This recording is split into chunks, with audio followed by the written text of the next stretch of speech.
Привет, друзья! Сейчас подошло время уже послеобеденных новостей Европы. В Германии снова обсуждают зарплаты. Автопроизводитель Tesla в Грюнхайде объявил о повышении, но профсоюз IG Metall говорит, что этого недостаточно и что условия труда требуют пересмотра. Спор вокруг зарплат в Германии может стать одной из самых заметных тем в промышленности последней недели. Одновременно канцлер Фридрих Мерц говорит о будущем автомобилестроения, и страна запускает, внимание, новый проект по добыче лития. От того, как он будет реализован, зависит не только производство электромобилей, но и технологическая независимость Германии и Европы. В это время в Европейском Союзе рассматривается вопрос, связанный с платформой X. Еврокомиссия оштрафовала компанию Илона Маска за нарушение прозрачности, а председатель Еврокомиссии Урсула фон дер Ляйен подчеркнула, что в цифровой сфере правила должны соблюдаться так же строго, как и в экономике. И это еще не все. В Бундестаге приняли пакет налоговых изменений, который затронет и граждан Германии, и бизнес. Он уже вызывает активное обсуждение аналитиков о том, как это скажется на повседневных расходах немцев.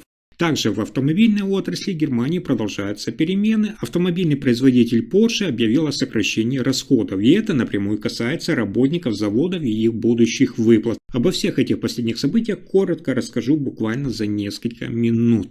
Итак, в Германии на заводе Tesla в Грюнхайде объявлено повышение зарплат для сотрудников на 4%, которое вступило в силу с 1 декабря 2025 года. Однако профсоюз IG Metall считает повышение недостаточным. По его оценке, даже с увеличением оплаты труда зарплаты в Tesla остаются ниже, чем на других автомобильных заводах страны, а условия работы и соцпакеты требуют улучшения. Компания объясняет повышение как регулярный пересмотр зарплат без участия профсоюзов. Профсоюз же критикует этот подход и требует подписания коллективного договора, чтобы гарантировать защиту прав работников и справедливую оплату труда. Канцлер Фридрих Мерц призвал компании в Германии соблюдать баланс между конкурентоспособностью и социальной ответственностью, подчеркнув, что сильная промышленность должна идти рука в руку с достойными условиями для работников. Следующая новость имеет большое значение для Германии. В Германии стартует крупный проект по добыче лития, важного сырья для батареи электромобилей. Компанию Vulcan Energy обеспечили финансированием в размере 2,2 миллиарда евро, что позволяет начать работу уже в этом году. Проект предусматривает добычу лития и одновременное производство зеленой энергии за счет геотермальных источников. Это значит, что Германия сможет получать батарейное сырье и электричество с минимальным углеродным следом. Ожидается, что ежегодно будет производиться около 24 тонн литий-гидроксида, которое в охвате для изготовления батарей примерно для 500 тысяч электромобилей. Канцлер Фридрих Мерц отметил, что проект поможет Германии сократить зависимость от импорта редких металлов, ускорить производство электромобилей и укрепить позиции страны как лидера в сфере зеленых технологий.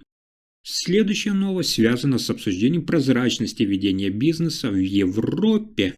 В Европейском Союзе оштрафовали платформу X, принадлежащую миллиардеру Илону Маску, на 120 миллионов евро. Причина в том, что платформа X нарушила правила прозрачности. Пользователи не могли понять, кому действительно принадлежит аккаунт, а значок подтверждения галочка продавался без проверки.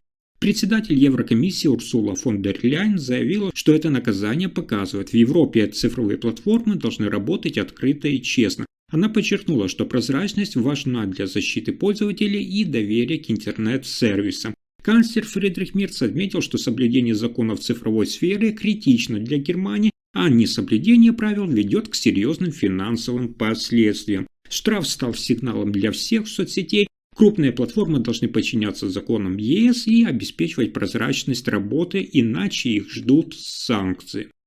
Но впереди еще одна новость, которую стоит разобрать. В Германии Бундестаг принял пакет налоговых льгот на сумму около 5 миллиардов евро в год. Изменения касаются как простых граждан, так и бизнеса. Налог на еду в ресторанах и кафе снизится с 19% до 7%, а налоговые льготы для людей, которые ездят на работу, внимание, станут ощутимо большими. Например, за каждый километр пути дом-работа можно будет отсчитывать 38 центов. Канцлер Фридрих Мерц подчеркнул, что это решение направлено на облегчение финансовой нагрузки для граждан, поддержку ресторанной отрасли и стимулирование экономической активности. Также он отметил, что меры помогут людям сэкономить на повседневных расходах и сделать жизнь более предсказуемой. Пакет налоговых льгот уже одобрен, и после его вступления в силу многие жители Германии почувствуют реальные изменения в семейном бюджете и расходов на дорогу и питание.